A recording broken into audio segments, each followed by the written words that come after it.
तर ऍक्च्युली गरबा शब्दच आलेला आहे गर्भ पासून, म्हणजे ती माती, पृथ्वी तत्व आलं, पाणी त्या घाटातलं जलतत्व आलं, आपण तो दिवा लावून ठेवतो ते अग्नितत्व आलं.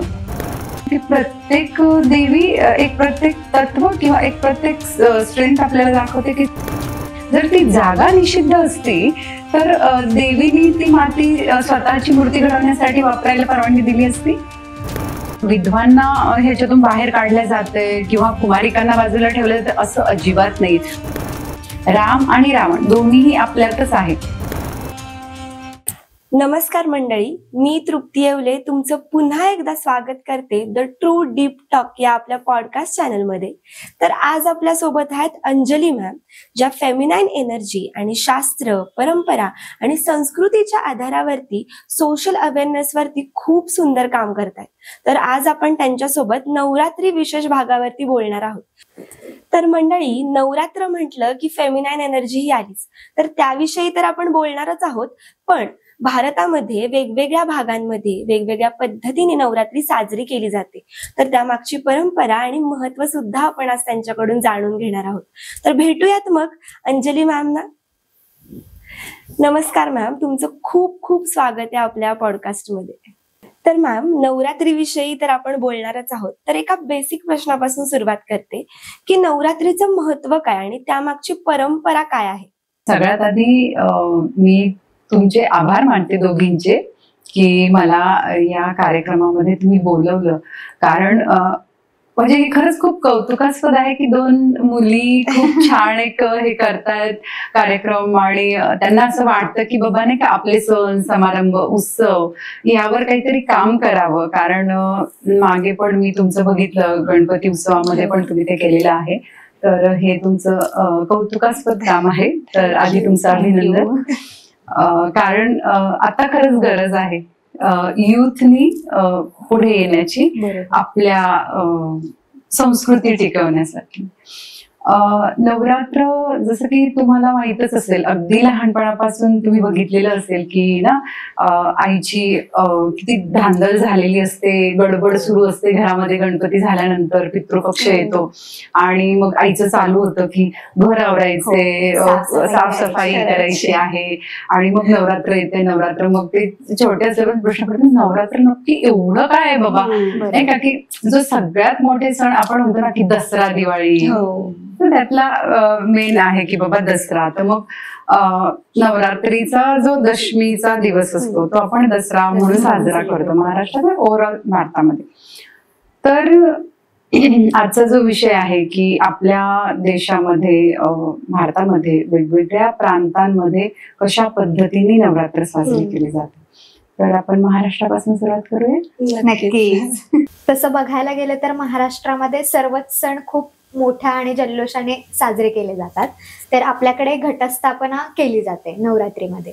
तर घटस्थापना करण्यामागे म्हणजेच घट बसवण्यामागे काय संकल्पना असते किंवा ते कशा प्रकारे बसवले जातात? महाराष्ट्रामध्ये आपले जे मराठी महिने आहेत त्या प्रत्येक पौर्णिमेला आणि अमावस्येला एक सण असतो. आपण एक सण म्हणून साजरा करतो की प्रत्येकाचं काही ना काही वैशिष्ट्य आहे. ठीक आहे. तर आता हे जे नवरात्र आणि घटस्थापना येतं ना, तर हे वर्षा ऋतू संपतो आणि शरद ऋतू चालू होतो, त्याला शारदीय नवरात्र म्हणतात. तर तो त्या नावाने साजरा केला जातो नवरात्री. तर यामध्ये आपण काय करतो की एक घट आणतो, मातीचा घट आणतो आणि मग मातीमध्ये सप्तधान्य, काही ठिकाणी नवधान्य, पंचधान्य मिसळून त्यावर तो घट ठेवून त्यात पाणी घालून मग त्यावर नारळ ठेवून मग ती एक रोज एक वेगवेगळ्या फुलांची पानांची माळ सजवली जाते. तर आता ते आपण जेव्हा कलश बघतो कुठलाही, तर ते मांगल्याचं प्रतीक किंवा पवित्रतेची भावना आपल्यामध्ये येते तो कलश बघितल्यानंतर. तर मग आपण 9 दिवस त्याची तिथं स्थापना करतो. तर ऍक्च्युली आपण त्यामध्ये ना ते आवाहन करत असतो देवीचं, देवी तत्वाचं. देवी म्हणजे एक शक्ती, की दुर्गा पूजा चालूच अशी झालेली आहे ना की जेव्हा खूप असुरांचा त्रास सुरू झाला, म्हणजे महिषासुराचं अंत करण्यासाठीच दुर्गेचं रूप घेतलेलं आहे मातेने. तर त्यावेळेस मग पुरुषांकडे म्हणजे जे देव होते त्यांच्याकडे ही ऊर्जा नव्हती का, किंवा ते काय संहार करू शकत नव्हते का? करू शकत होते ते, पण त्यांनी सगळी प्रत्येकाची ऊर्जा, प्रत्येकाची जी स्ट्रेंथ आहे, प्रत्येकाकडे जी ताकद आहे, जे जे काय आहे ते सगळं एक करून ती दुर्गेचं रूप तयार केलं आणि मग तिने तो संहार केला. तर त्या रूपाची आपण स्थापना करत असतो. म्हणजे जरी देवी, आपल्याला सगळ्यात आधी देवी म्हटलं की प्रत्येकाला वेगळं वेगळं आठवतं. म्हणजे छान एक रेशमी साडी घातलेली असेल, पायात पैंजण असेल, कुंकवाचा टिळा असेल, कोणाला इतकं सगळं म्हणजे असून, स्त्रीचं रूप असूनही हातामध्ये त्रिशूळ, दश हातांमध्ये आयुध आहेत आणि सिंहावर बसलेली आहे, ती स्वार झालेली आहे सिंहावर. तर हे तिचं रूप आणि त्याचं एक सेलिब्रेशन करण्यासाठी आपण 9 दिवस हे साजरं करतो. आणि ती नवरात्रीची एक वेगळीच ऊर्जा असते 9 दिवस, म्हणजे जाणवते बघा प्रत्येकाला, सगळीकडे एक खूप चांगलं मंगलमय वातावरण असतं. आता ही जी घटस्थापना केली जाते ना महाराष्ट्रामध्ये, आपण 3.5 शक्तिपीठ आहेत आपल्याकडे, मांडतात त्याला, तर त्यावर आपण बोलूया. पण हे जे घट आहे, तर हे घट म्हणजे कशाचं रूप आहे? हे घट जो आहे तर तो आपलं शरीर रूपी त्याला हे दिलेलं आहे, की आपण जे म्हणतो ना की सिम्बलाइज करणं, तर तिथं ते ठेवलेलं आहे आणि त्यामध्ये आपण पाणी घालतोय, हे करतोय. तर आपलं शरीर हे पंचमहाभूतांपासून बनलेलं आहे आणि ते पण तुम्हाला तिथं पंचमहाभूतांचीच पूजा दिसते किंवा पंचमहाभूतच तिथं तुम्हाला दिसणार आहेत. म्हणजे ती माती, पृथ्वी तत्व आलं, पाणी त्या घाटातलं, जलतत्व आलं, आपण तो दिवा लावून ठेवतो ते अग्नितत्व आलं. म्हणजे ह्या सगळ्या तत्वांची पूजा करून बाहेर ते आहे, आत ते आहे, ते कनेक्ट व्हायचे. आपल्याला ती जाणीव किंवा त्या अनुभूतीमध्ये 9 दिवस राहायचे. कारण हे जे 9 दिवस असतात ना, तर हे ट्रान्सफॉर्मेशनल असतात, म्हणजे परिवर्तन ज्याला आपण म्हणतो, की निसर्गामध्ये पण खूप मोठं परिवर्तन सुरू असतं. की ज्यावेळेस एक ऋतू संपतो आणि दुसरा ऋतू सुरू होतो, तर ते संधिकाल असतं आणि त्यामध्ये आपल्या शरीरामध्ये खूप बदल होत असतात. तर मग त्या बदलानुसार आपण आहार विहार ठेवला पाहिजे आणि मग हाच तो संधिकाल असतो की त्यावेळेस मग ऍक्च्युली त्याच्यामागे खूप एक आरोग्यदायी रिझन आहे. आपण फक्त आध्यात्मिक किंवा दैविकच बघतो, पण त्याच्यामागे एक सायंटिफिक, म्हणजे तुम्हा युथला कळायला पाहिजे की त्याच्यामागे सायंटिफिक रिझन काय आहे. कारण वातावरणात एवढे बदल होत आहेत, आत्ताच वर्षा ऋतू संपून गेलाय, शरद ऋतू चालू होतोय, वातावरणामध्ये खूप उष्णता आहे, तुम्ही काय खाल्लेलं पचणार आहे, काय खाल्लेलं नाही पचणार आहे. तर मग ह्या वेळेस ह्या 9 दिवसामध्ये तुम्ही हलका आहार घेणं हे सगळं अभिप्रेत आहे. म्हणून हे आपले सगळे, नुसतं नवरात्रच नाही, आपले सगळे सण समारंभा मागे हे रिझन आहे, म्हणजे आरोग्याचं रिझन आहे. पण आरोग्यासाठीच फक्त म्हटलं की कोणीही करणार नाही, मग त्याला दैविक अधिष्ठान असलं की मग ते होतं. आणि दैविक अधिष्ठान तर आहेच आहे आपल्या प्रत्येक सण समारंभाला. कुठेतरी आरोग्याशी रिलेटेड आहे म्हणून ह्या 9 दिवसात उपवास सुद्धा केले जातात त्यासाठी. महाराष्ट्रामध्ये 3.5 शक्तिपीठांचा खूपच म्हणजे खूप इम्पॉर्टन्स आहे. तर तो फेमिनाईन एनर्जीला कसं रिप्रेझेंट करतो यावर काय सांगाल तुम्ही? आता आपली जी 3.5 शक्तिपीठ आहेत, म्हणजे तुळजापूरची तुळजा भवानी माता, मग कोल्हापूरची अंबाबाई, महालक्ष्मी, माहूरची रेणुका माता आणि सप्तशृंगी माता वणीची. तर यामध्ये कसं आहे ना की प्रत्येक देवी एक प्रत्येक तत्व किंवा एक प्रत्येक स्ट्रेंथ आपल्याला दाखवते. की जसं तुळजाभवानी आहे ती पराक्रम त्याच्यातून आपल्याला दिसतो, महालक्ष्मी आहे ती धनधान्य, संपत्ती, ऐश्वर्य, जे की आपल्या भौतिक गरजेसाठी आवश्यक आहे. रेणुका माता जी आहे तर ती एक मातृत्व, एक वात्सल्याचं प्रतीक आहे. आणि सप्तशृंगी जी आहे ती इटसेल्फ, तिच्या हातामध्ये खूप आयुध वगैरे, म्हणजे ती महाकालीला रिप्रेझेंट करते. तर ते आपल्या महाराष्ट्रातच आहे म्हणजे हे 3.5 शक्तीपीठाचं. आणि नवरात्रामध्ये म्हणजे कसं आहे बघा आपल्यात पण की प्रत्येकाची एक कुलदेवी आहे. जशी की काही जणांची भवानी माता आहे, अंबाबाई आहे, माहूरची रेणुका आहे. तर ते 9 दिवस तो कुलाचार असतो. म्हणजे जेव्हा आपण घट बसवतो, माळा चढवतो, तिथंच प्रत्येक जण त्यांच्या म्हणजे महाराष्ट्रात घरोघरी घट बसवल्याच जातो. आणि मग एक देवीचा जी कुलदेवी आहे तर तिचा फोटो पण ठेवून 9 दिवस त्याची पूजा केली जाते. म्हणजे हे असं घटस्थापनेचं आणि 3.5 शक्तीपीठांचं कनेक्शन आहे. तर आपल्या महाराष्ट्राबद्दल तर आपण बोललोच की घट बसतात, पण तसंच नवरात्री म्हटलं की लगेच आठवतो तो गरबा आणि दांडिया. तर हे सगळं गुजरातमध्ये आपल्याला पाहायला मिळतं खूप जास्त. तर त्याविषयी तुम्ही काय सांगाल? कारण गुजरात आणि नवरात्र हे खूप खास नातं आहे. आपल्याला जसं महाराष्ट्रामध्ये आपण घट स्थापना ते त्याच्याशी आपण जोडतो, तसं गुजरात म्हटलं की गरबा आणि दांडिया आणि तो उत्सव तेच आठवतं म्हणजे बऱ्याच जणांना. पण त्याच्या मागे पण खूप मोठी संकल्पना आहे की तो 13 फुटाचं असतं ते जे गरबा आपण ज्याला घट म्हणतो तर त्याला ते गरबा म्हणतात. आणि ते तितके घेऊन आणि त्याच्यामध्ये दिवे पण ठेवलेले असतात. तर ऍक्च्युली गरबा शब्दच आलेला आहे गर्भ पासून.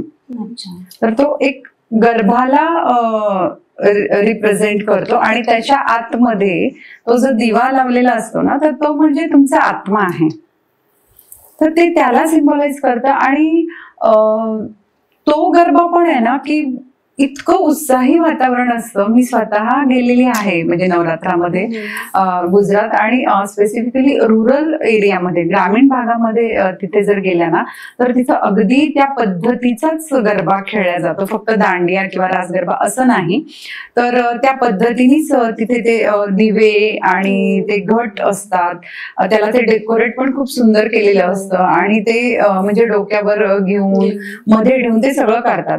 आता थोडंसं स्वरूप बदललेलं आहे की ते थोडं प्रोफेशनलिझम म्हणा किंवा कमर्शियलाइज झालेलं आहे की खूप मोठे मोठे पेंडॉल असतात आणि मग ते म्युझिक असतं आणि त्याच्यात मग त्याच्यामध्ये काय होतं की मूळ जो आहे ना त्याचा हेतू की एकमेकांना की जेव्हा एक स्त्री दुसऱ्या स्त्रीच्या जवळ येते, संवाद साधते, एकमेकींच्या जवळ येते, तर तेव्हा एनर्जीचं ते आदान प्रदान होत असतं त्यावेळेस. पण तिथं काय होतंय की काही ऐकायलाच येत नाहीये काय सुरू आहे कसं हे. उत्साही वातावरण होतं तेवढं एक आहे की ती आनंददायी ऊर्जा पूर्ण गुजरातमध्ये तुम्हाला बघायला मिळेल.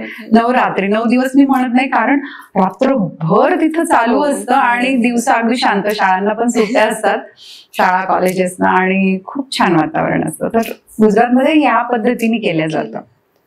पश्चिम बंगाल म्हणलं की खरं तर सिंदूर खेळण्याची वगैरे प्रथा आठवते मला, किंवा तिकडची सोबर पद्धतीने केलेली दुर्गा पूजा वगैरे. तर पश्चिम बंगालमध्ये नवरात्री उत्सव कसा साजरा केला जातो? पश्चिम बंगाल म्हटलं की आपल्याला दुर्गा पूजा, कलकत्ता आणि ते लगेच डोक्यात येतं. ते एकदम मोठी भव्य दुर्गेची मूर्ती असते आणि मग त्याच्याशी आपल्याला रामकृष्ण परमहंस, विवेकानंद, मग हे सगळ्यांचं म्हणजे हे सगळ्यांचं आपल्याला असं आठवतं की हे सगळेजण आणि दुर्गाशी कनेक्टेड आहेतच. ती म्हणजे काय एक शक्ती, एनर्जी की बाबा ज्याची त्यांना जाणीव झाली आणि त्यांनी जगासमोर आणलं की ही शक्ती आहे. म्हणजे तुम्हाला एक साधं उदाहरण सांगते की आता हा पंखा चालू आहे, तुम्हाला पंखा दिसतोय पण तो पंखा चालवणारी वीज दिसतीये का?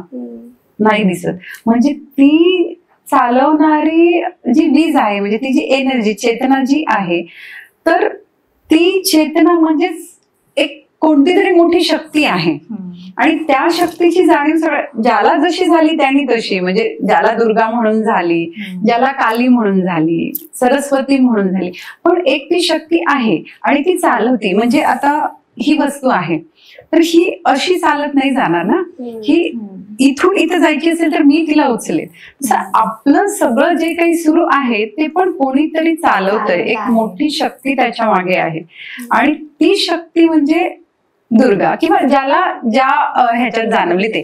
पण बऱ्यापैकी पश्चिम बंगालमध्ये खूप हे आहे दुर्गेचं की, आणि खूप साऱ्या म्हणजे साधना म्हणाल किंवा हे सगळं तुम्ही पश्चिम बंगाल, आसाम, म्हणजे हे पण आपण त्यातच घेऊया, आसाम किंवा ईशान्य भारत जे आहे, तर तिकडे या पद्धतीने म्हणजे खूप साधना जी करतात नवरात्रीची किंवा दुर्गा देवीची, तर ती एक सलग आपण काय म्हणतो की फक्त नवरात्र, पण तिकडे दुर्गा पूजा वर्षभर गोष्टी वेगवेगळ्या प्रकारच्या दुर्गेशी संबंधितच चालू असतात, म्हणजे शक्तीशी संबंधितच चालू असतात. पंडालमध्ये 9 दिवस आणून तिची पूजा केलीये, सप्तमी अष्टमीला अगदी बलिदानापासून सगळं असतं, पण वर्षभरही ते करतात, कारण तिकडे प्रत्येक स्त्रीला ते लोक शक्ती म्हणून सन्मान देतात. खरं तर आता आपण पश्चिम बंगाल बद्दल बोलतच आहोत, तर असं ऐकलंय की दुर्गा पूजेची जेव्हा मूर्ती बनवतात तेव्हा गंगेची माती आणि निश्चित जागेची माती ही मिसळली जाते, तर यामागचं नेमकं कारण काय आहे?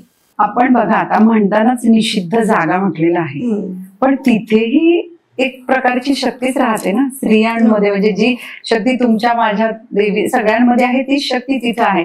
तरी पण आपण बोलताना निषिद्ध जागा, जर ती जागा निषिद्ध असती तर देवीनी ती माती स्वतःची मूर्ती घडवण्यासाठी वापरायला परवानगी दिली असती? नाही ना, म्हणजेच ती जागा निषिद्ध नाहीये. तिथे पण म्हणजे जसं की आपल्या धर्मामध्ये सर्वसमावेशकता आहे प्रत्येक गोष्टीसाठी, ठीक आहे, तर तो भाग जो आहे म्हणजे तिथल्या ज्या स्त्रिया आहेत त्याही समाजाचा एक भाग आहे, त्याही एक सामाजिक गरज पूर्ण करतात, म्हणून त्या तिथे आहे. प्रत्येकच जण तिच्या आवडीने तिथे आलेली नसते, म्हणजे काही ना काही प्रसंग किंवा काही ना काही गरज निर्माण झाल्यामुळे ह्या गोष्टी निर्माण झालेल्या आहेत. देवीचीच इच्छा अशी की म्हणजे ही परंपरा सुरू होण्यामागे की लोकांनी त्यांना वाळीत टाकू नये, त्यांना पण, ती पण स्त्री शक्तीच आहे, तिला पण मान सन्मान मिळायला हवा, म्हणून ही प्रथा सुरू झालेली आहे की तिथे जाऊन, पण ते काय जाऊन फक्त जातात आणि तिथली माती आणतात असं नाही, त्यामागे खूप एक मोठा विचार आहे आणि एक परंपरा आहे की ते जाऊन विनंती करतात की आमच्या घरी असं असं समारंभ आहे आणि आम्हाला त्याच्यासाठी दुर्गा देवीची मूर्ती बनवायची, तुमची परवानगी असेल तर आम्ही तुमच्या दारातली माती घेऊ का? अच्छा, म्हणजे हा एवढा मोठा विचार त्यामागे आहे. आणि मग त्या आनंदाने माती देतात, ते तिथली माती घेऊन येतात, ते गंगेच्या मातीमध्ये ते मिसळवतात आणि मग त्याची मूर्ती घडवल्या जाते. म्हणजे हा किती मोठा विचार आहे, म्हणजे आपण त्याला निषिद्ध जागा वगैरे असं नाही म्हणू शकत. बरोबर. सिंदूर खेळामध्ये सुद्धा पण ना अविवाहित आणि विधवा स्त्रियांना म्हणजे अलाउड नाही केलं जात, म्हणजे प्रवेश दिला नाही जात, तर मग असं केलं पाहिजे का किंवा केलं नाही पाहिजे, यावर काय सांगाल तुम्ही? बरं, सगळ्यात आधी सिंदूर हे एक प्रतीक आहे, ठीक आहे, तुम्ही विवाहित असल्याचं एक ते सिंबल आहे, तर विवाहित स्त्रीच फक्त ते लावते म्हणून विवाहित स्त्रीच खेळणार, इतकं सोपं गणित आहे. येते लक्षात?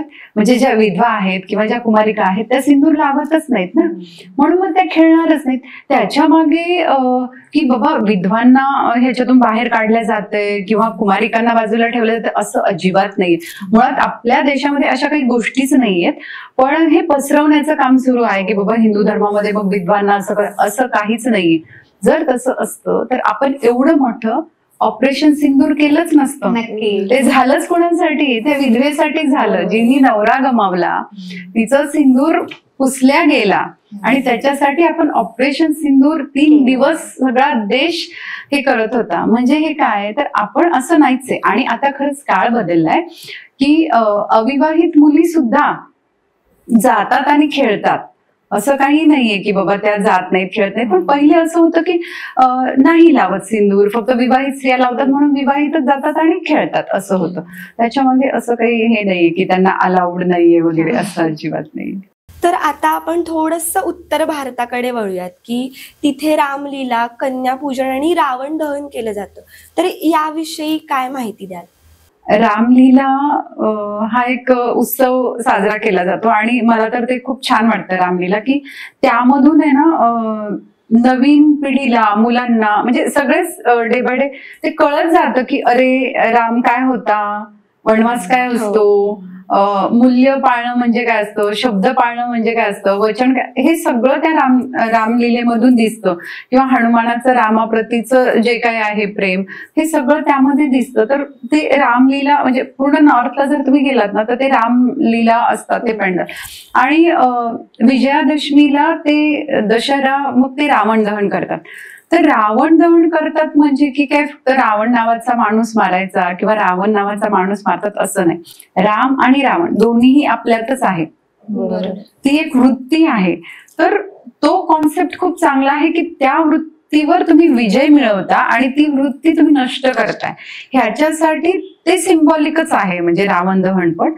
आणि त्यात पण आता की बाबा ते खूपच मोठा पुतळा करणं, मग तो जाळणं वगैरे, आणि मग त्याच्यानंतर काय जे दुर्घटना होतात, तर हे चुकीचंच आहे.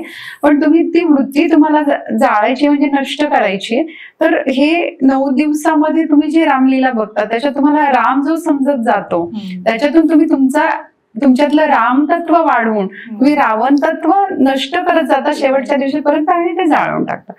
ही संकल्पना त्यामागे आहे. कन्यापूजन मागे काय आहे ना, की मुलगी जेव्हा हळूहळू मोठी होते किंवा वयात यायला लागते, तर त्यावेळेस तिच्या आजूबाजूच्या गोष्टी बदलत जातात, तिच्यासोबतचं वागणं बदलत जातं, बोलणं, किंवा मग बऱ्यापैकी समाज बदलत जातो.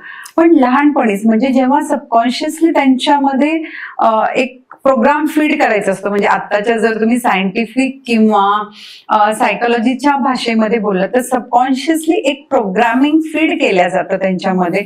एक साधारणतः 8 वर्षाच्या आतल्याच त्या मुली असतात छोट्या, की त्यावेळेस त्यांच्यामध्ये की हा तुम्ही खूप महत्वाच्या आहात, तुम्ही खूप पूजनीय आहात, आणि तुम्ही तुमच्यामध्ये खूप एक चांगलं तत्व आहे, ती जी फेमिनाईन एनर्जी आहे, म्हणजे तुम्ही एक देवीसारखे आहात. म्हणजे जेव्हा ती छोटी मुलगी येते, नवरात्रीचं सगळं ते चालू असतं आणि तिची पूजा होते नाही का, पाय धुतल्या जातात आणि मग तिला गंध अक्षत लावलं जातं, तिला गिफ्ट दिले जातात, छान जेवण केलं जातं, तर त्यातून तिला कळतं की हा मी काहीतरी इम्पॉर्टंट आहे, आणि म्हणजे मला देवीसारखं पुजताय म्हणजेच मी पण देवी आहे. मग ती देवीकडे जेव्हा बघते की अरे देवीवर वेळ आल्यावर ती त्रिशूल पण घेते, तलवार पण आहे, ती लढू शकते, दुर्गेचं रूप घेते, अन्नपूर्णेचं रूप घेते, सगळे रूप घेते, आणि मग तिची ती एक जडणघडण करण्यासाठी, म्हणजे हा एक मोठा विचार आहे त्या कन्यापूजनसाठी. आणि सगळ्यात महत्वाचं की मी माझ्या सगळ्या पॉडकास्ट मध्ये सांगते की मला सगळ्यात देवीचं आवडतं रूप म्हणजे अन्नपूर्णा. त्यांच्याशिवाय तर आपण अपूर्णच आहोत, म्हणूनच त्या अन्नपूर्णा आहेत. येस. आणि अन्नपूर्णा रूप म्हणजे आता देवीचे जे 9 रूप किंवा नवरस हे सगळीकडे सांगितले जातं नवरात्रीमध्ये. आणि मग ते जे ब्रह्मचारिणी, चंद्रघंटा, हे जे रूप आहेत ते आहेतच. पण ओव्हरऑल एका घरासाठी एक अन्नपूर्णा रूप म्हणजे ती जर तिच्या अन्नपूर्णा रूपात परिपूर्ण असेल, तर मग बाकीच्या रूपांमध्ये मला नाही वाटत तिला जायची जास्त गरज पडेल. नक्की. तर दक्षिण भारत म्हणलं की म्हैसूरचा जगप्रसिद्ध दसरा खूप फेमस आहे तिकडे. तर अजून कोणकोणत्या वेगळ्या वेगळ्या पद्धतीने तिकडे नवरात्र उत्सव साजरा केला जातो, तर याबद्दल काय माहिती द्याल तुम्ही? आत्ताच आपण गुजरात, महाराष्ट्र म्हणजे मध्य भारत बघितला, आणि नंतर आपण नॉर्थला गेलो आणि तिकडच्या संकल्पना थोड्याशा समजून घेतल्या किंवा तिथल्या परंपरा काय आहेत ते समजून घेतल्या. आता दक्षिण भारत कसं आहे ना, म्हणजे हे जे द्रविडी राज्य आहेत ना, तर इकडे गोष्टी खूप वेगळ्या आहेत. म्हणजे तिकडे ना दिखाव्याला जास्त महत्व देत नाहीत, म्हणजे दिसण्यापेक्षा असण्याला खूप महत्व आहे तिकडे. की प्रत्येक ती जी पूजा आहे त्यांचं म्हणणं असतं की ती त्याच पद्धतीने तशीच व्हायला हवी. म्हणजे उपास असेल, ते कर्मकांड असतील, आणि ते अजूनही धरून आहेत बऱ्यापैकी त्या गोष्टींना. म्हणजे आपण कसं इकडं लगेच मोठे मोठे पेंडाल टाकून आणि डीजे वगैरे लावून किंवा ह्या गोष्टी करून, तर तिथं ते मंत्र, हवन, होम, पूजा ह्याला खूप महत्व दिलं जातं. या पद्धतीने म्हणजे तुम्ही जर केलं तर मंदिरं तर तिकडं प्रचंड खूप सुंदर मंदिर आहे. लोक ना म्हणजे ते फार परंपरेशी धरून आहे. हो, म्हणजे तुम्ही सगळे मंदिरं पण बघितले, म्हणजे तुम्ही ह्याला कांचीपुरमला जर गेलात तर इतकी मंदिरं आहेत. आणि म्हणजे तिथलं ते देवीचं मंदिर जर तुम्ही घेतलं तर खूप सुंदर आहे. म्हणजे प्रत्येक ह्याच्यामध्ये देवीचं रूप वेगळं. इव्हन फक्त मंदिरातली मुख्य मूर्तीच नाही देवीची, तर बाहेर पण ज्या मूर्त्या असतात त्या सुद्धा खूप सुंदर, आणि त्यांनी ते जपलंय.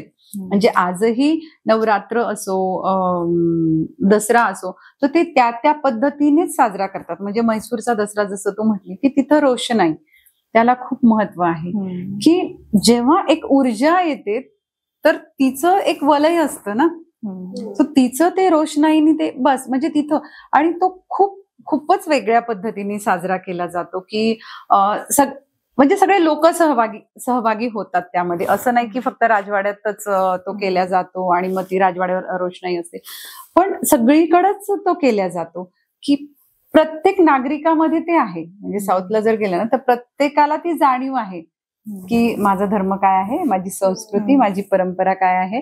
आणि अगदी तिथं लहानपणापासून शिकवलं जातं. म्हणजे सगळ्या मुलींना. आता हा ऊर्जेचा, स्त्री तत्वाचा विषय आहे म्हणून मी सांगते की प्रत्येक स्त्रीला, म्हणजे आपण सरस्वतीचं फक्त पूजनच केलं जातं आपल्याकडे, पण तिथे सरस्वतीचं पूजन म्हणजे प्रत्येक स्त्री मुलींना, म्हणजे छोट्या असताना एकतरी कला यायला पाहिजे, गायन तरी यायला पाहिजे, नाही तर भरतनाट्यम तरी यायला पाहिजे. म्हणजे मी स्वतः अशी कुटुंब बघितलेले की त्यांच्या घरात ते आहेच आहे, म्हणजे ते करावंच लागतं. एक ती परंपराच आहे की त्यांच्या घरात ते असतात ठेवलेले वीणा वगैरे, किंवा ते घुंगर भरतनाट्यमचे, आणि त्याला खूप ते एक मान आहे, ती एक वेगळ्या प्रकारची प्रतिष्ठा आहे तिकडे. म्हणजे आपल्याकडे असं ते नाच गाणं म्हणतात असं नाहीये ते, त्याला खूप वेगळं अधिष्ठान आहे. कारण ते एक प्रकारचं सरस्वती पूजन आहे. म्हणजे तुम्ही केरळला गेलात तर आता ललिता पंचमीला लहान मुलांना पहिल्यांदा पाटीवर, म्हणजे जे लिहिणार आहेत, तर तिथं एक यज्ञ आणि एक पूजा केली जाते. जी छोटी छोटी मुलं मुली आहेत तर त्यांना बसवून त्यांच्याकडून म्हणजे आईला असं मुलांना मांडीवर घेऊन पाटीवर पहिलं अक्षर गिरवून ते एक छान प्रकारचा तो एक आपले जसे संस्कार आहेत ना सगळं, तर तो एक संस्कार आहे त्यातला. विद्यारंभ संस्कार असं म्हणतात, आणि तो ललिता पंचमीला करतात. आणि हे तुम्हाला दक्षिण भारतातच बघायला मिळेल. हो, मी म्हटलं की दक्षिण भारतामध्ये खूप मंदिरं आहेत. तुम्हाला जास्त मंदिरं दुर्गेची, कालीची अशी दिसतील, पण सरस्वतीचं मंदिर तुम्हाला बासरला आहे, तेलंगणामध्ये बासरला. आणि तिथं हा जो विद्यारंभ संस्कार मी तुम्हाला म्हटलं की नवरात्रात आता ललिता पंचमीला केलं जातं, परंतु तुम्ही तिथं वर्षभरही कधीही गेले तरी तुम्ही तो संस्कार तिथे जाऊन करू शकता. की ज्या मुलांना आता शिक्षण चालू करायचे, आता तर लवकर, म्हणजे वय कमीच आहे, म्हणजे 2.5-3 वर्षाचे असतानाच मुलांना आपण पाटी लेखणी देतो हातात, पण तिथे जाऊन पाटी लेखणी वाहून तो विद्यारंभ केला तर नक्कीच ती मुलं जी आहेत, म्हणजे मी स्वतः बघितलेलं ते आहे की तो एक संस्कार झाल्यानंतर, म्हणजे कुठलीही गोष्ट विदाउट इंटेन्शन आणि विथ इंटेन्शन जी केलेली असते तर त्याचे रिझल्ट व्हेरी करतात, म्हणजे वेगळे वेगळे असतात. हिमाचल प्रदेशमध्ये आपल्याला रथयात्रा आणि पालख्या बघायला मिळतात. हे काय वैशिष्ट्य आहे तिकडचं? जसं प्रत्येक राज्याचे वेगळे वेगळे वैशिष्ट्य आहेत, तसं तिकडे त्या पूजन करतात आणि मिरवतात. आपल्याकडे पण बघा, म्हणजे पंढरपूरला आपण वारीला जातो, दिंड्या घेऊन जातो, तर तसंच की स्त्री शक्ती ही एका जागी बसणारी किंवा अशी फिक्स नाही. ठीक आहे, तर तुम्ही तिचं वहन इकडून तिकडे होतं. म्हणजे बघा, स्त्रीचं पण जन्म कसा असतो ना, की इकडे मुलगी मग मोठी झाली आणि मग ते दुसऱ्या ठिकाणी जातो, आणि तिकडे अशा ट्राईब्स आहेत बऱ्यापैकी की मातृसत्ताक, तर तिथं ते स्त्रिया त्या पद्धतीने करतात की ती देवी बसवायची, मग ती मिरवायची, तिची पूजा करायची, आणि छान म्हणजे तिकडचे गाणे वगैरे लोकल, तर ते खूप सुंदर आहे. म्हणजे तिथं पण जसं गुजरातमध्ये एक वेगळं वातावरण असतं तसं तिथे खूप सुंदर वातावरण असतं. तर मॅम, परंपरेविषयी तर आपण बोललोच आणि खूप छान माहिती दिलीत तुम्ही, पण फेमिनाईन एनर्जीवरती तुम्ही खूप छान काम करताय, म्हणूनच मला काही क्वेश्चन आहेत की आपल्या स्त्रियांनी ही नवरात्री कशी सेलिब्रेट केली पाहिजे, किंवा या नवरात्रीमध्ये त्यांनी कुठल्या दृष्टिकोनाने त्यांच्याकडे पाहिलं पाहिजे? खूपच चांगला प्रश्न विचारलायस.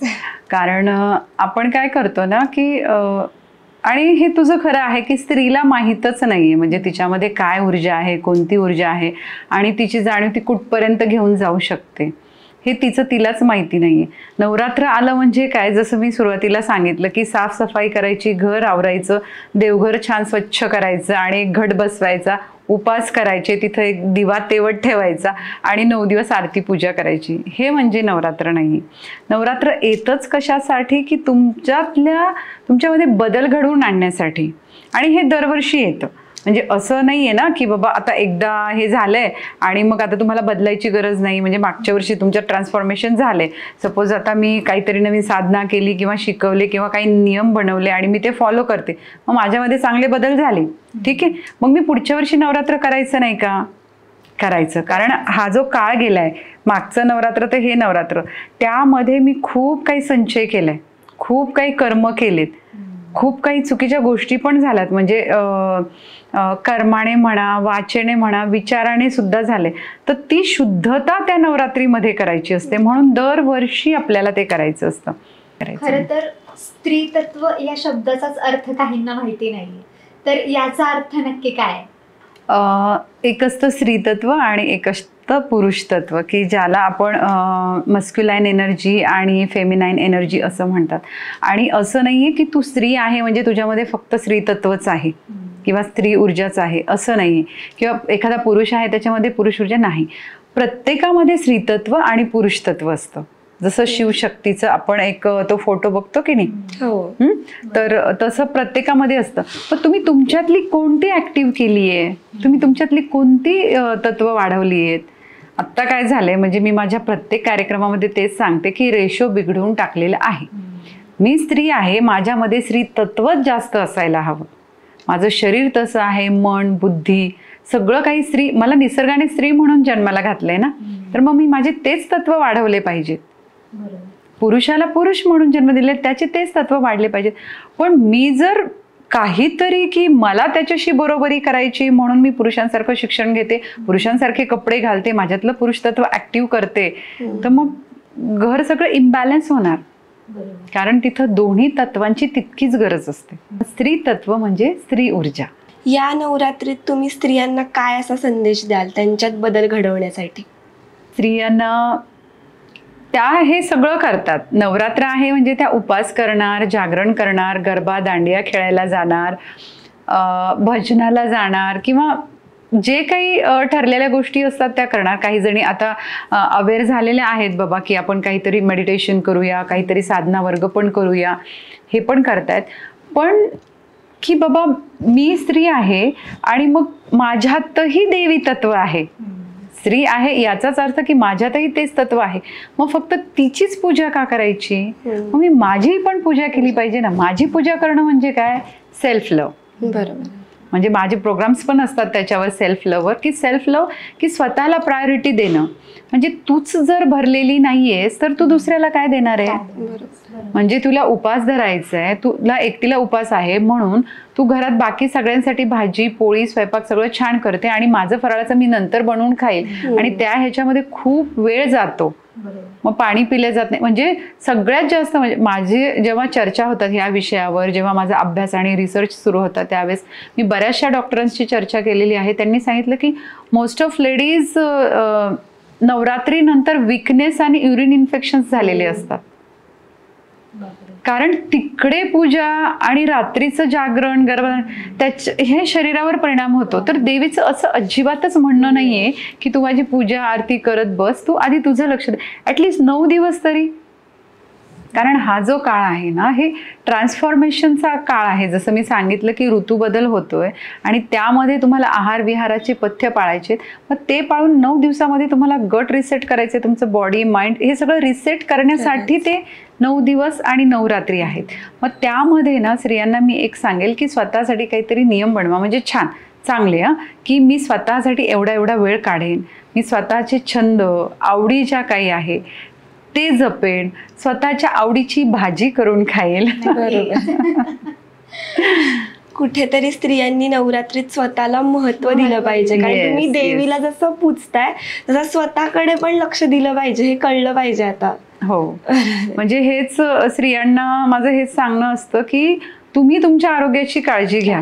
कारण घरातली लोक तुमच्यावर अवलंबून आहेत, ते तुमची काळजी घेऊच नाही शकणार कारण ते सक्षम नाहीयेत.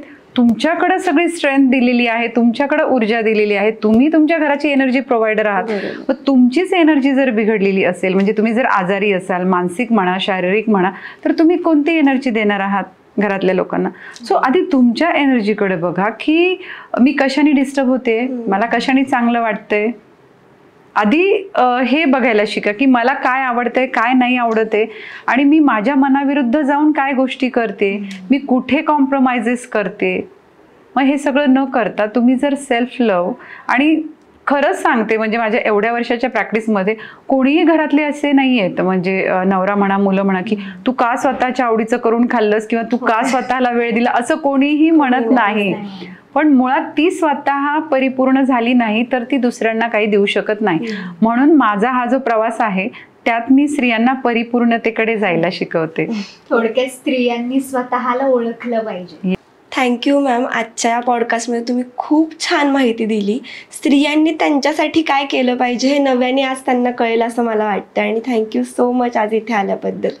तर मंडळी, आज आपल्याला अंजली मॅमने खूप साध्या आणि सोप्या भाषेत खूप छान पद्धतीने समजून सांगितलंय की भारतात वेगवेगळ्या पद्धतीने कशी नवरात्री साजरी केली जाते, किती उत्साहात ती साजरी केली जाते, आणि त्याचबरोबर आपण फेमिनाईन एनर्जीवरती सुद्धा बोललो.